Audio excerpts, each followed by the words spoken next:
Today on Mother Mayhem. You can't be afraid of your mom going silent or pulling the no contact card herself. That threat is a weapon she uses. All of these moms use it when they're doing it to keep all of you in line. She isn't playing that card because she wants a relationship with you. She's playing that card because she wants to elicit a certain reaction from you.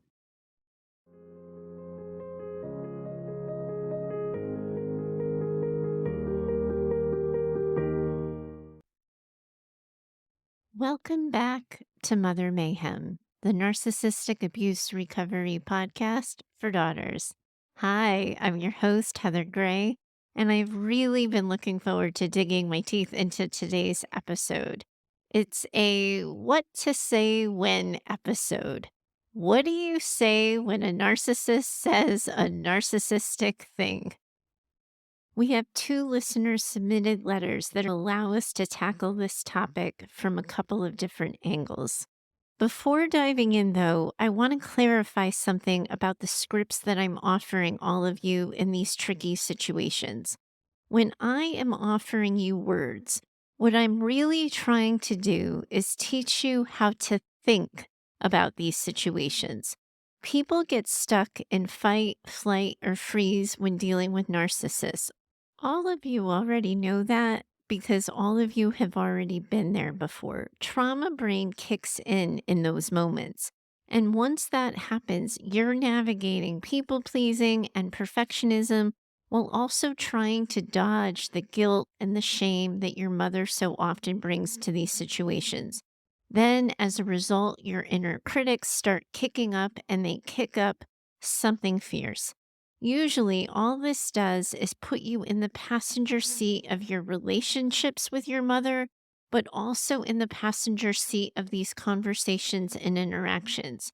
You're stuck responding to what she says, what she doesn't say, what she does, or what she doesn't do. And then you find yourselves there thinking that there's a right answer or a right thing to say that's going to keep her calm or prevent her from being upset with you. But here's the thing, whether we're dealing with narcissists or not, there is absolutely no way to guarantee that someone is not going to be upset with us. There is no such thing as a therapeutically perfect script that can offer us that.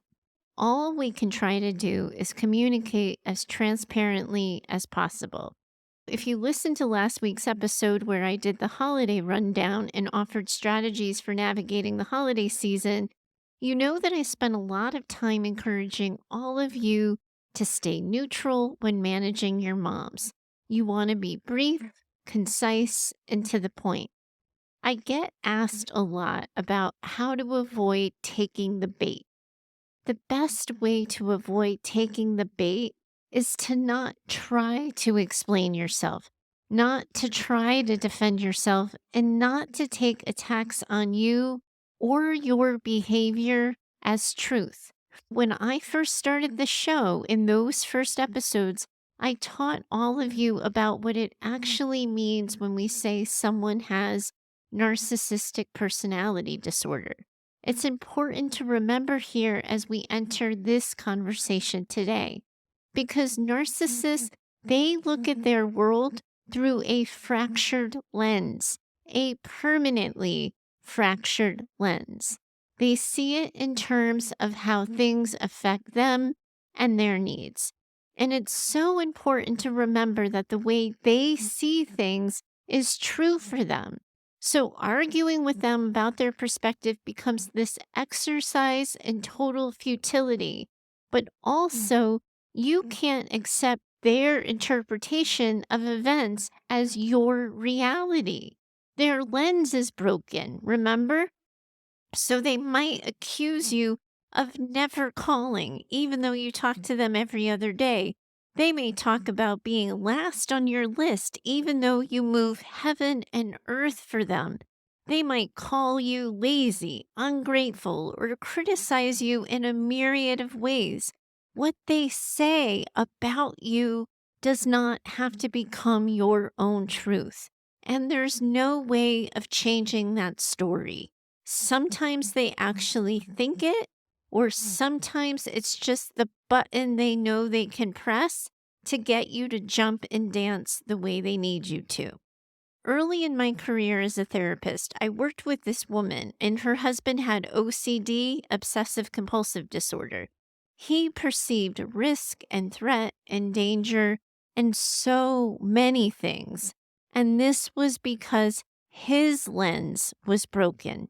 And they had an agreement in their marriage when she would say to him, "Trust my lens," and he would simmer down. Hopefully, you all have someone in your life whose lens you trust. This isn't always about being right and your mom always being wrong. We all do screw up in relationships sometimes. The problem when we're in a relationship with a narcissist, though, is that their perception is so skewed that they will always think the problem is you. They will never think the problem is them. And then after years of hearing that messaging, your brain gets programmed to think that you're always at fault, and then you're wired to prevent such conflicts. That's why it's so hard for all of you to know what to say in these situations. Anytime you're doubting yourself, seek out that counsel of the person whose lens you trust to tell you the truth. First, we have Tammy, and I want to read you Tammy's stories. I'm 61, and this week I stumbled upon the term NPD, read about it, showed it to my husband to get his opinion, and he checked off almost all boxes for the characteristics a daughter of a narcissistic mother might have. And he did the same with my mom's list of characteristics of an NPD mother. Wow. So now I know this has not been my imagination, and it's not all my fault, even though I apologize to everyone for everything. So there is that piece.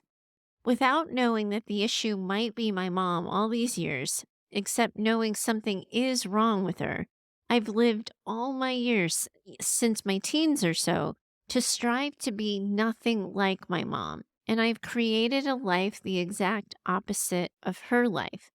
That has worked great for me in terms of my successes and career and life in general, thanks to my dad, my husband, my son, and again, the desire to be the exact opposite of my mom. My mom is starting to get dementia now, was on Zoloft for a couple of years after surgeries, and for the first time in my life, she was actually pleasant to be around. I visited regularly, trying to keep her brain active. She has a tendency to simply sit or sleep all day, vegging out. But she stopped taking Zoloft early this year so that, in her words, she was able to feel outrage again. She thrives on anger and worry and arguing. She was a lawyer in her adult life, and I'm convinced it's because she loves to argue. So now I don't want to be around her. I don't want to visit, and after I do visit, the minute I leave her apartment building, I can finally breathe. Now I know why. So, with this new knowledge, after 61 years of dealing with this person, I simply need some coping mechanisms with how to respond to her if and when I visit again. For example, when she accuses me of, say, lying to her because I don't tell her everything about my life. Omission is lying to her. What do I say back to her? No, I don't share most things with her on purpose because she uses anything I might say as a weapon against me at a later date. I know that me getting upset fuels her fire. She actually smiled when I was getting upset at our last visit last weekend, so I left before it went any further. Nor does arguing work. She's always right. What's a good exit strategy in that case? Just, I gotta go and walk out with her yelling after me? Bottom line, how do I interact with her if and when I visit again? Oh, Tammy, I really felt that. What it must be like for you to be in a room with your own mom who takes glee in being able to poke at you. That is that's so hard and so unpleasant to be around. Just as a side note, as everybody's listening, one of the things that comes up for me in Tammy's letter is that like she had Zoloft and then suddenly she was incredibly pleasant. Can my narcissistic mom just go unloved and not be narcissistic again? No, it doesn't work that way. Medication can sometimes work to alleviate or diminish or decrease mood symptoms or mood irregularity in a way, but it doesn't change that fractured lens. So it might help people respond differently, but it's not going to help them see the world differently. So then, as a result, they still act and move through the world with that fractured lens. It's usually just more of a dimmed response. I don't want people thinking that they can just work to medicate their moms and then the narcissism goes away. It doesn't work like that. But also too, I do want to get back to your letter here, Tammy. Here goes. First, I want you to take a moment and I want you to do a gut check with yourself. I want you to get really still and clear with yourself about your why. When I ask this, everybody's eyes are probably rolling at the same time. I think a lot of us hate that question, but I do want you to pause and think about something right now. Why are you still seeing your mom when she berates you? What is your motivation for checking the box that you visited, even though she's shown you repeatedly that what's in it for her is watching your uneasiness? And I've asked this question of people so often, and I recognize that there's no way I actually get to ask that question without sounding a little bit like an asshole.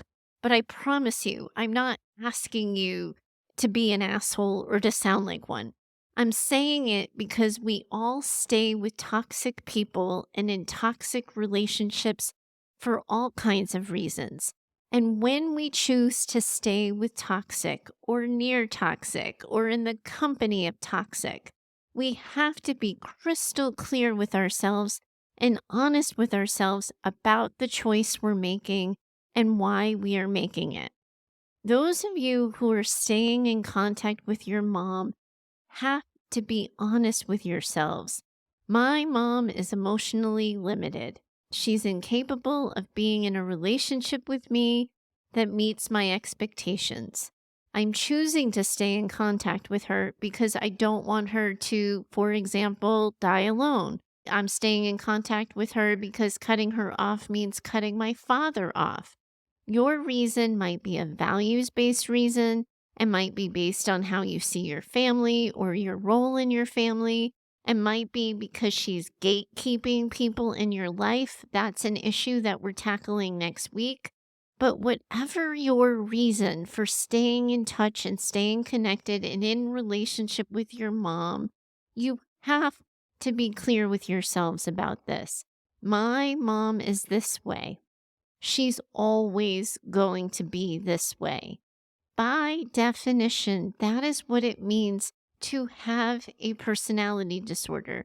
While some people do learn ways of overcoming some of their tendencies, very few people follow through on everything they need to do to manage the way they see the world differently. And so, by and large, we have to assume your mom isn't going to get better, especially in your case, Tammy, where she's now managing dementia. And I always wish with my clients that demented narcissists, because as narcissists get older, they do live with dementia. I really do wish they could forget they were narcissists, but I have yet to see it actually work like that, which is so unfortunate. What I want you doing here, Tammy, is getting ahead of the choice. I am seeing my mother because my value is XYZ. This way, visiting her is not something that's happening to you. You are not trapped. You could skip going today, or you could skip going altogether. Either way, you looked at your options and you opted to go, so she hasn't trapped you. You have chosen to go. This visit is not something happening to you. You have chosen it because it's a reflection of who you want to be and how you want to move through the world. She isn't winning in getting you to go. You thought about it and decided to go. You won by being honest and sticking true to yourself and your values. Then you remind yourself, she's a narcissist. She's going to say narcissistic things. I'm not going to be surprised. I know what she's going to say. I know how she's going to act. She's going to talk and act like a narcissist. My job is to not react and to stay neutral. Now, you might have all heard about this gray rock technique when working with narcissists. And basically, what that means is you are working at being duller than dirt when you're in the company of your mothers. You aren't offering information. You aren't trying to entertain. You aren't offering ammunition. You are just being the gray rock in the room. And I have to tell you, I roll my eyes when we start naming the techniques involved with managing narcissists.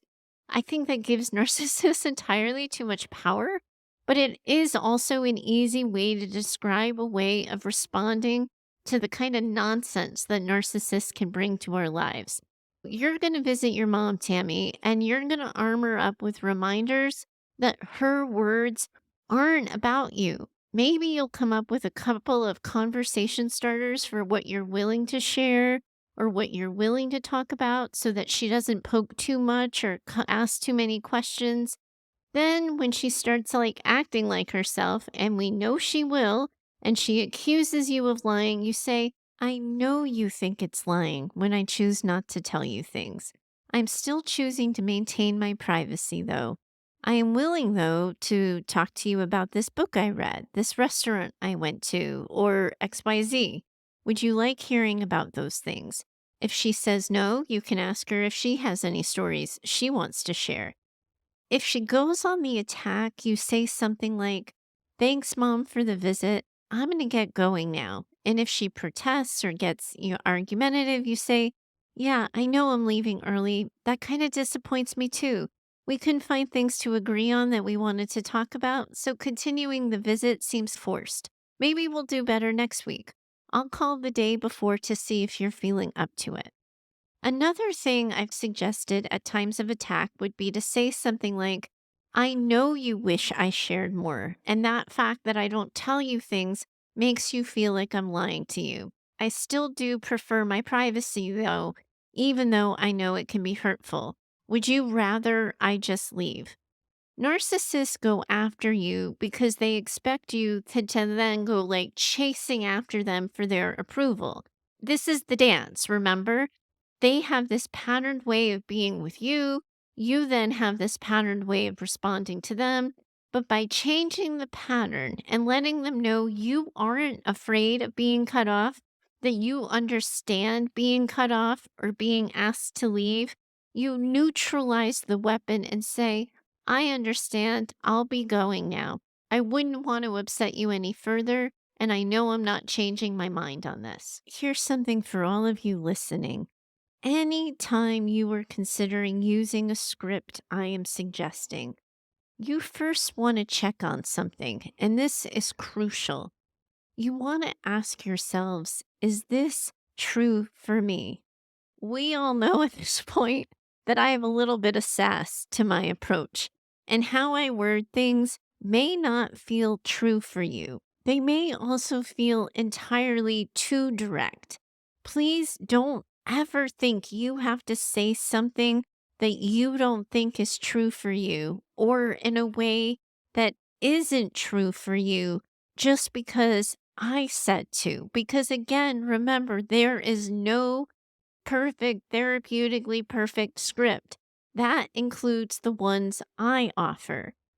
More than my wording here, what I'm really trying to get all of you to work on is how you think about these situations and how you start to work through them yourselves and how you reconsider your stories about them and how you might look at these things from a different angle and perhaps look at some of these conversations through my lens rather than the lens that tells you you did it wrong, you didn't show up perfectly, etc., etc., etc. We all know the stories you can create about all the ways you suck in these situations. My lens offers you a different take on that, and I would encourage you to trust my lens a little bit, but don't use my words unless they feel true for you too.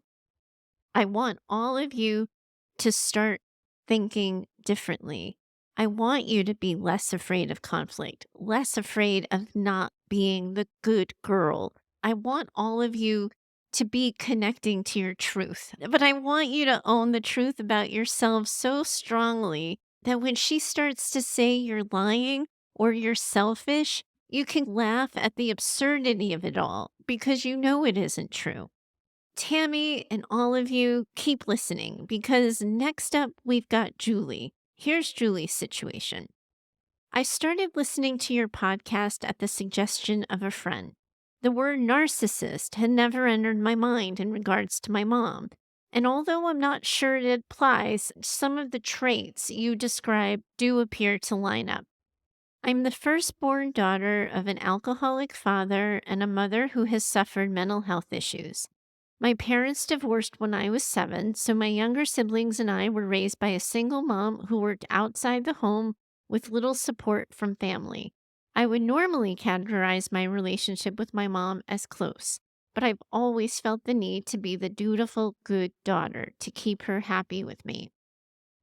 My mother and I recently suffered a rift in our relationship after working together for several days cleaning a vacant apartment. At times, her words, her tone of voice, and her body language were hurtful to me, but I said little and kept working.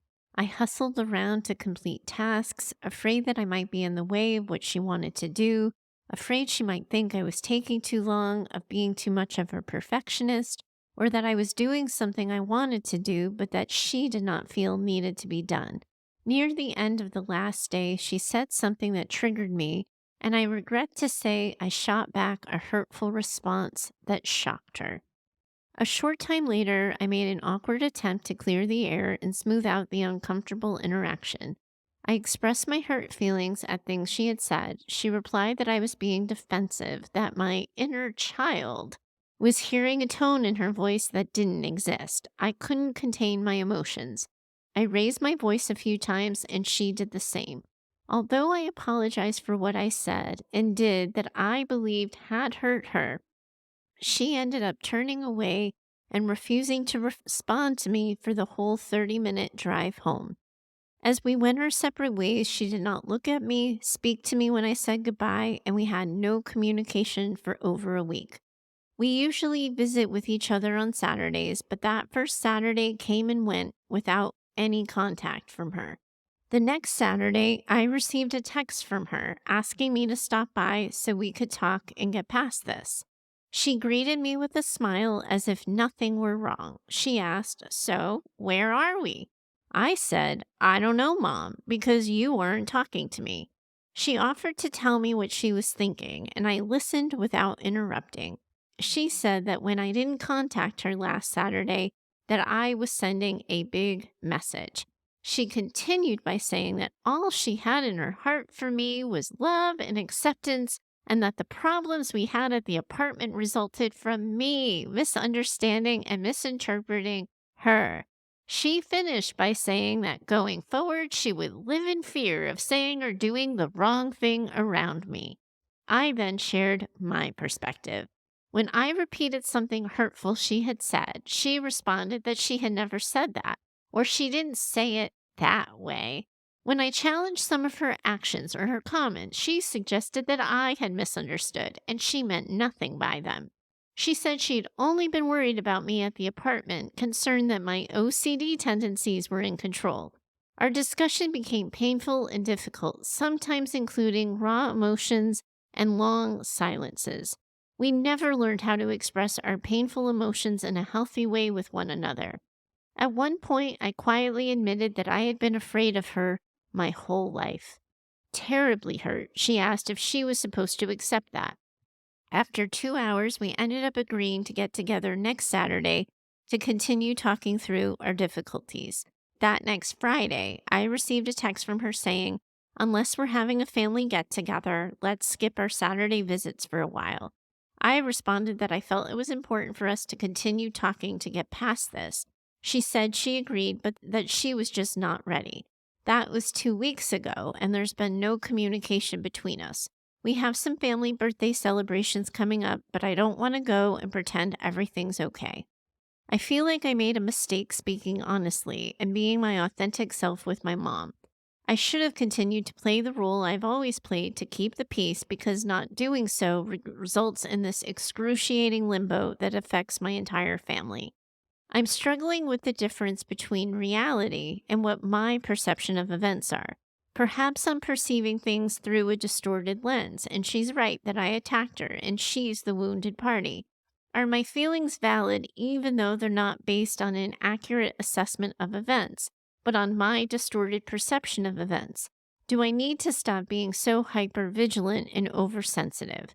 I appreciate your feedback. Thank you for your wonderful podcast. Oh, Julie, I hope you heard the way I read that letter. I did it very deliberately because I wanted you hearing me calling your mother out for the nonsense that she was spewing your way.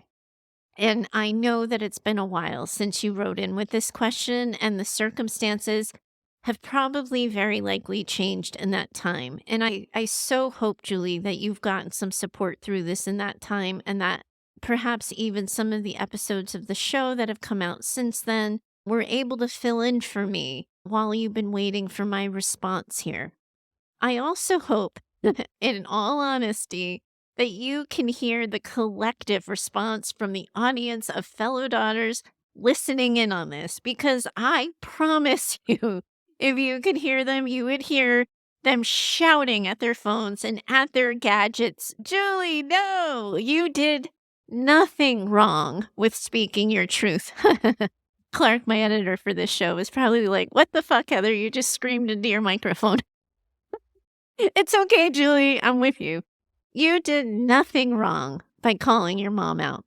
You were playing the perfectionist, dutiful daughter, and it stopped working for you. You could feel it in your body that swallowing your truth wasn't going to be the answer that day. So you spoke your mind, and that was the exact right thing to do, even if it came out messy and left you with a bit of a mess to clean up. You just heard me tell Tammy earlier that you can't be afraid of your mom going silent or pulling the no contact card herself. That threat is a weapon she uses. All of these moms use it when they're doing it to keep all of you in line. She isn't playing that card because she wants a relationship with you.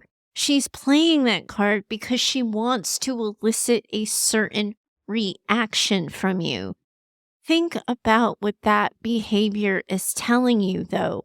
If she's acting in that way, she is now showing you in word and in action that she's incapable of engaging in a healthy conversation with you, perhaps in a healthy relationship with you, because I know you're on the fence about the whole narcissism thing. She's pulling the silent treatment or threatening to cut you off instead of talking to you like a grown-up. All of you, your biggest challenge in moments just like this is going to be not to care. And I know that it is so much easier said than done, but this is her telling you that she simply can't do it. She can't have the talk. That's actually a gift, because trying to have the talk anyway, it just means she's going to end up escalating, and she will choose a sharper weapon than her silence in that instance. So if she says we shouldn't talk, disarm the weapon. And you disarm it by saying, "Thanks so much for letting me know what you think. I agree. Let's not talk for now. Perhaps if one or both of us changes our mind, one or the other can reach out." Now, my husband and I, just to give you a weird example of this, my husband and I have this weird, contentiously passive-aggressive relationship with our neighbors on one side. We can't stand them. But for me, honestly, they are not worth the work of having the conversation with them. We were never friends or never friendly to begin with. So for me, not worth the work. Recently, they raised the fence between our yards, and in all honesty, for both of us, it created weird feelings in our bellies when we saw that, as if suddenly we were the ones who were made to feel not good enough or the problem. And again, in all honesty here, we have no way of knowing why they raised the fence. We have no idea if it was because of something we did, something they thought we might have done, if it was just for a yard feature they want in their own home. Regardless of the reason, we've got that strange feeling in our bellies. Now, they might mention the fence if we run into them. I don't know if they will. They might not. I've decided, though, that if they do mention it, I'm going to say, wow, what a great idea. Of course we saw it. Thank you for taking the initiative to do that. You made it so we didn't even have to think about it. I hope you like it and that you guys are happy with the results on your side too. Now, we don't know jack about why they did what they did. All we know is they raised the fence and they didn't talk to us about it, and that seems weird for us for neighbors to do. But whatever the reason, we're not giving it energy, and now we have a planned response. That is how I want all of you thinking about these things. If your mom is using the silent treatment, cutting off the relationship, implying you are unacceptable, she is showing you that she can't do healthy. She can't have the conversation. The best thing you can do is get on with the business of healing. I'm sure now that some time has passed here, Julie, you can hear some of your questions out loud. And perhaps you might also be able to hear how your trauma brain had full control when you were writing that letter. You went into overdrive trying to find the right answer, trying to fix it, and trying to make it better. Here's the thing in these kinds of instances, though. There is no way we can make it better all on our own. We can't fix it. And unfortunately, one of those manipulative tools that narcissists use to make these situations happen in their favor is they create these circumstances and then they don't allow them to be fixed. They want you to feel so unacceptable to them that you cower, that you change back to how and who you were before the conflict. And we know that isn't possible. They do their pattern thing and they want you doing your pattern thing. But in that moment, your brain went into fight, flight, or freeze. And the only thing you could think about was making it so your mom wasn't mad at you. That's your trauma brain telling you that the worst thing about this situation is if your mom is mad at you. However, I have to be honest here. Part of why I think this actually happened for you is that trauma brain took the day off a little bit. It took a break that day. Wise mind started to enter your story and your space for you. As a reminder, trauma brain is always going to wire us for protection. We see everything as a risk or as a threat, and so we say anything and do anything possible that will move us back to our perceived safety. Wise mind is that healthy connection between our thoughts and our feelings. Your wise mind probably knew, Julie, that this whole day was a setup. You could feel her amping up. You knew you hadn't even done anything wrong, but still you knew it was going to be one of those days when she blamed you regardless. Wise mind was trying to armor you up a bit, but wise mind is new to you. You didn't quite know how to use it yet, what to do with it, or how to trust it. And all of that, Julie, makes sense to me. Your response and how all of this went for you really does make sense to me. And here's how I might encourage you to think about it. In moments when there's conflict, I do like to own my part. While none of us listening to your story, Julie, are totally convinced that you were indeed hurtful and inappropriate with her, it is clear that you felt a loss of control in your response. that you didn't feel like you had consciously chosen to stand up for yourself.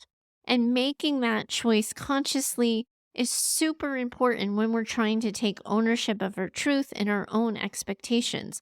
If you do feel like you have moved right or left of your own moral center, not the center that your mom is defined, you might want to say, Mom, I lost control. I had a reaction to what you said, and my response only escalated an already tense day.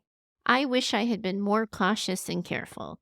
Pointing out what she did, why it was inappropriate, or how she was creating that eggshell feeling, it's only going to open you up to further attack or further debate. I don't often try to call toxic people out on their behavior because, after all, they're only going to be known to act toxically, right? Instead, in these moments, I state my boundary. Mom, it's been a long day. I think we should call it. If she asks why, just say that you've taken the day as far as you can. And if you can't get out of it, if you're not ready to play that card, just go quiet. Work on reminding yourself to not react. Remind yourself that you have your own back, that she is who she is, and talk to the little girl in you. Let her hear anything you think she needs to hear in that moment. It's a great opportunity to do some inner child work. Whatever you want the little girl in you to know in those kinds of situations, start practice telling her those things. Start practice treating her that way, because in doing so, you will likely get yourself out of those difficult and painful situations. Julie, I really didn't make it a secret as I was reading your letter what I thought of how that whole day went down. And so hopefully you heard me and all of us listening jump to your defense when she played that really condescending card and made it about you being too sensitive and how she didn't do anything. It was only your interpretation of it all. So many women in this conversation around the world with you, Julie, they've all heard the exact same thing. I remember my stepmother growing up was like, I bet you're going to cry now. I was totally the sensitive kid growing up. And you know what? I am a sensitive adult now. I cry all the time. And I'm going to be honest with all of you when I say I like that I cry all the time, because it means that I feel my feelings and I see them through. So no one can weaponize my tears because I like them about me. When I'm called out for being sensitive or dramatic or anything of the like, I just totally agree. In this situation, you might want to think about saying something like, of course, Mom, I'm sensitive. I do feel things and I like feeling things. I suppose that does set me up to be hurt every once in a while, but I'm okay with it. You don't think you did anything wrong and it's just me being sensitive? Okay, I'm going to go now. If she asks why you're leaving, you're going to say, like you said, Mom, I'm sensitive. I don't like the tone you're using with me or how you're talking to me. It's my sensitivity, so it's on me to deal with. I'm going to go deal with it by leaving. See what I did there, my friends? I'm disarming the weapon. You're right, Mom. I'm just sensitive. I should just go. You're cutting off her oxygen supply when you do this. You're removing yourself from the argument. You're removing yourself from the room. You're removing yourself from her, and you aren't arguing with her. You're agreeing with her. So, in my best Taylor Swift, it's me. I'm the problem. It's me. Here's what I also want you to know about your sensitivity and as a way of thinking about it. You do want to be grateful for it. All of you probably manage feeling sensitive, and all of you have some work to do on increasing your gratitude for your sensitivity. How wonderful is it that you are all so sensitive, that you feel things, that you experience things, that you connect to things, and that you find meaning in things. How lucky for all of us that we have no clue what it is like to move through the world like them, thinking that the only way people will like us is if they manipulate them into liking us. How grateful we should be that we're capable of relating and connecting. We may not know what the fuck we're doing with it sometimes, and we might have to keep trauma brain in check a time or two, but how wonderful that we get hurt and we feel pain, because honestly, my friends, that also means that we get to feel joy and happiness. Narcissists, they can't do that. They just can't do the bad feelings, or a better way of saying that would be to say it's not just the bad feelings they can't do. They can't do good feelings either. They miss out on all of that. Like I said earlier, people in my life are going to tell you I cry all the time. Better to cry because I'm able to connect than cry because I can't. That's a good one. I'm going to say that one again. Better to cry because I am capable of connecting than to cry because I can't. That's how I see it. And that's how I'm going to encourage all of you to see it too. Next week, my friends, it's really going to be a gut punch. I'm actually taking a lot of deep breaths as I even think about recording it and how I want to have this really hard conversation with all of you. But we're going to be talking about what do we do when narcissistic moms gatekeep important people. They might be keeping you from your fathers, your aging grandparents, younger siblings, or other family members. A lot of times, narcissistic moms take advantage of people's disability or special needs or aging or health as a way of keeping you in contact with them. They use those sensitivities and other loved ones as a way of keeping you close. I get these letters all the time. The pain in these situations as real as anything we've been talking about yet. And I'm really hoping that I'm going to help all of you find your way through that too. Always remember, you guys, you have a community of women around the world who are in this with you. I'm even daydreaming a little bit here. I've been actually, if I'm going to be honest, daydreaming a lot these days that maybe next year we all take this thing and make an online community for all of you to really come together and heal together. We're not there yet, but each important conversation that we're having, each connection we're making, maybe we're getting one step closer to doing it. All of you are in this together, and I'm in it with you too. Bye for now.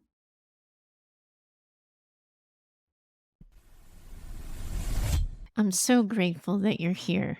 You're right where you're supposed to be. At its heart, I'm hoping to use this show to build a community of women working together to heal from childhoods marked by maternal narcissism and emotional neglect. My goal for Mother Mayhem is that this show becomes an advice and mentoring driven show where you share your questions, struggles, and stories, and I offer you direction for healing and recovery. That can't happen without your contributions.